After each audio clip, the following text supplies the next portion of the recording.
जय श्री गणेश। पार्वती पते हर हर महादेव। प्रिय भक्तगणों, आज आप श्रवण करेंगे तिल चौथ की पावन पौराणिक दुर्लभ कथा, जिसे तिल चौथ, गणेश चौथ, तिलकुटा चौथ, संकट चौथ भी कहते हैं। प्रिय भक्तगणों, तिल चौथ का व्रत माघ माह के कृष्ण पक्ष की चतुर्थी तिथि पर किया जाता है। धार्मिक मान्यता है कि इस व्रत को करने से जीवन के सारे संकट दूर हो जाते हैं और सभी मनोकामनाएं भी पूर्ण होती हैं। इस व्रत का बड़ा ही विशेष महत्व है। इस दिन माताएं अपने संतान पुत्रों की लंबी आयु तथा उनके खुशहाल जीवन तथा धन पुत्र प्राप्ति के लिए यह तिल चौथ का व्रत रखती हैं। इस दिन गणेश जी की पूजा की जाती है। पुराणों के अनुसार इस माघ माह के चतुर्थी के दिन श्री गणेश भगवान का जन्म हुआ था और 33 कोटि देवी देवताओं का आशीर्वाद भी उन्हें प्राप्त हुआ था। मान्यता है कि यदि व्यक्ति पूरे वर्ष चतुर्थी व्रत को नहीं कर पाते हैं तो वे यदि माघी चतुर्थी का व्रत कर लें तो वर्ष भर की चतुर्थी व्रत का फल प्राप्त होता है। और इस दिन गणेश चौथ की कथा सुनने अथवा पढ़ने का विशेष महत्व माना जाता है। प्रिय भक्तगणों, कहा जाता है कि इस व्रत को करने वालों को इस कथा को अवश्य ही सुनना चाहिए, तभी यह व्रत का पूर्ण फल मिलता है। प्रिय भक्तगणों, श्री गणेश भगवान का ध्यान करते हुए कथा का रसपान करते हैं और आप अपनी श्रद्धा से वीडियो को एक लाइक जरूर करिएगा। ओम गं गणपते नमः। किसी नगर में एक बुढ़िया माई रहा करती थी। उनका एक बेटा था। बुढ़िया माई 12 मासी गणेश चौथ का व्रत किया करती थी। वह बुढ़िया माई हर चौथ के व्रत में शहर जाकर अपनी आर्थिक स्थिति के अनुसार बनिए की दुकान से थोड़ा सा घी, गुड़ और तिल घर लाती थी और 4 लड्डू बनाती थी। 4 लड्डुओं में से वह बूढ़ी माई एक से पूजा करती थी, एक लड्डू हथकार के लिए निकालती थी, एक से वह चंद्रमा के दर्शन करके स्वयं खा लेती थी और एक अपने बेटे के लिए रख देती थी। एक बार की बात है, उनका बेटा अपनी ताई अर्थात अपनी बड़ी माँ से मिलने के लिए अपनी ताई के घर पहुंचा तो उसने देखा कि उसकी बड़ी माँ ने माघ चौथ का व्रत रखा हुआ था। उत्सुकता से लड़के ने पूछा कि ताई जी, मेरी माँ तो 12 चौथ का व्रत करती है। इस पर उसकी ताई ने बोला कि तेरी माँ तो तेरी कमाई खाने के लिए ये व्रत रखती है। लड़के ने सोचा कि ताई सच कह रही है, वह बुढ़िया लड्डू खाने के लिए व्रत रखती है। लड़के के दिमाग में नकारात्मक विचार घर कर गए। अब वह लड़का घर आता है। जब घर आता है तो उसने देखा कि उसकी माँ तो तिल का लड्डू बना रही है। तो उसने सोचा कि ताई जी तो सही कह रही थी, मेरी माँ तो लड्डू खाने के लिए ही व्रत रखती है, ये झूठ मूठ का व्रत रखती है। घर आकर लड़के ने अपनी माँ से बोला कि माँ, मैं शहर जा रहा हूँ कमाने के लिए। यहाँ जब कमाता हूँ तो तुम मेरी सारी कमाई खा लेती हो। इस पर माँ ने उसे बहुत समझाया और उसे शहर जाने से मना भी किया। उस बूढ़ी माँ के लाख मनाने पर भी वह नहीं माना। इसलिए उसकी माँ ने साथ ले जाने के लिए उस तिल के लड्डू को दे दिया और कहा, बेटा, यह तिल का लड्डू मुसीबत में तुम्हारे काम आएंगे, तो तू चौथ माता का, गणेश भगवान का ध्यान करके तिल के लड्डू को अपने हाथ में लेकर चौथ माता, गणेश भगवान का ध्यान करना, तेरे ऊपर आए सभी संकट टल जाएंगे।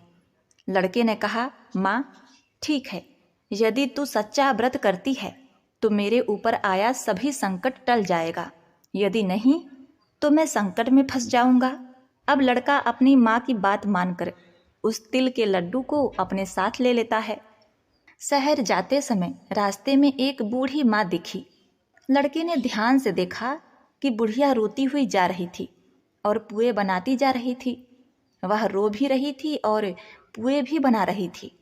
लड़के ने पास जाकर उस बुढ़िया माई से उसके रोने का कारण पूछा। बूढ़ी माँ ने जवाब दिया कि बेटा, इस नगर की पहाड़ी पर एक बहुत बड़ा राक्षस रहता है।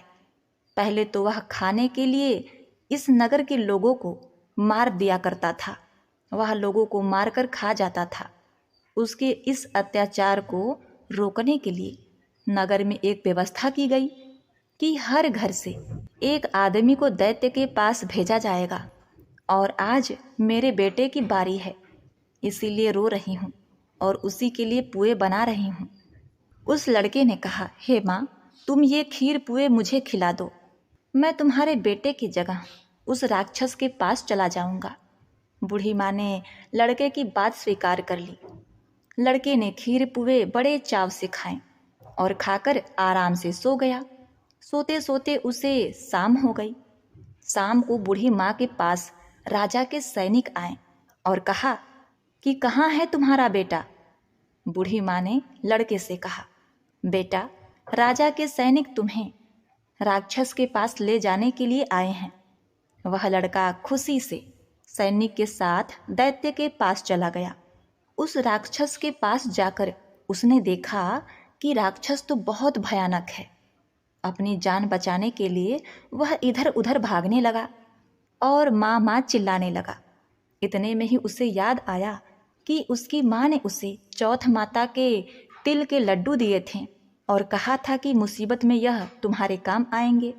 उस लड़के ने चौथ माता के वह तिल के लड्डू निकाले और उसे राक्षस के सामने रख कर कहने लगा, हे चौथ माता, हे गणेश भगवान, अगर मेरी माँ सच्चे दिल से मेरी सलामती के लिए व्रत रखती है तो राक्षस का सर कटकर जमीन पर गिर जाए। प्रिय भक्तगणों, यह तो चौथ माता गणेश भगवान का चमत्कार है कि उसका ये वचन कहते ही उस राक्षस का सर कटकर नीचे गिर गया। लड़का सही सलामत वापस आ गया। वापस आते देख उसे राजा ने अपने दरबार में बुलाया और बहुत से उपहार देकर उसे रवाना किया। लड़का अपने रास्ते पर आगे बढ़ता चला गया। चलते हुए कुछ समय बाद वह दूसरे राज्य में पहुंचा। उस राज्य में एक प्रथा प्रचलित थी कि बर्तनों के आवे को पकाने के लिए एक इंसान की बलि दी जाती थी। राज्य से आते देख सैनिकों ने उसे पकड़ लिया और आवे में चिनवा दिया और आवे को पकाने लगे। लड़के ने फिर से चौथ माता के तिल के लड्डू निकाले और बोला, हे चौथ माता, हे गणेश भगवान, अगर मेरी माँ मेरे लिए बिना किसी स्वार्थ के व्रत रखती है तो आवा पकने पर मेरी मृत्यु न हो। लड़के के ये शब्द बोलते ही आवा पकने पर लड़के की मृत्यु नहीं हुई। जब आवे से बर्तन निकलने लगे तो आवे से मिट्टी की बजाय सोने और चांदी के बर्तन निकले और लड़के ने अंदर से कहा, बर्तन आराम से निकालना, कहीं मुझे लग न जाए। ये सुनकर बर्तन निकालने वाले आश्चर्यचकित हो गए और उसे आवे से निकाल कर राजा के दरबार में ले गए। राजा भी आश्चर्यचकित था।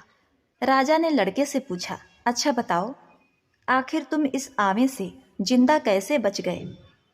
लड़के ने जवाब दिया कि मेरी माँ मेरे लिए चौथ के 12 महीने व्रत रखती है, इसलिए चौथ माता की कृपा से, गणेश भगवान की आशीर्वाद से मैं इस आवे से सही सलामत वापस निकल आया हूँ। अब देखिए, राजा को लड़के की बात पर यकीन नहीं हो रहा था, इसीलिए राजा अपनी आंखों से चौथ माता गणेश भगवान का चमत्कार देखना चाहता था। इसलिए राजा ने चांदी की सुराही मंगवाई और लड़के से कहा, अगर तुम सच बोल रहे हो तो सुराही की नली से निकल कर दिखाओ। प्रिय भक्तगणों, उस लड़के ने देखा कि एक भंवरा सुराही के मुख से बाहर निकला है। कार देखा और आश्चर्यचकित हो गया और राजा बहुत खुश हुआ। राजा इतना खुश हुआ कि राजा ने अपनी पुत्री की शादी उस लड़के से कर दी। पूरे नगर में राजा ने प्रचार करवा दिया कि नगर की सारी महिलाएं चौथ माता का व्रत करना आरंभ कर दे। कुछ समय बीत जाने के बाद लड़के को अपनी माँ की याद आई कि मेरी माँ तो बिना किसी स्वार्थ के मेरी सही सलामती के लिए व्रत रखती थी और मैंने किसी अन्य के कहने पर अपनी माँ को गलत समझ लिया। चौथ माता के आशीर्वाद से, गणेश भगवान के अनुकंपा से अभी तक सही सलामत हूँ।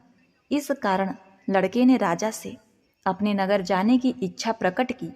राजा ने उसकी बात मान ली और बहुत दान दहेज और हाथी घोड़े देकर विदा किया। लड़के की कई दिन की यात्रा के बाद वह अपने घर पहुंचा।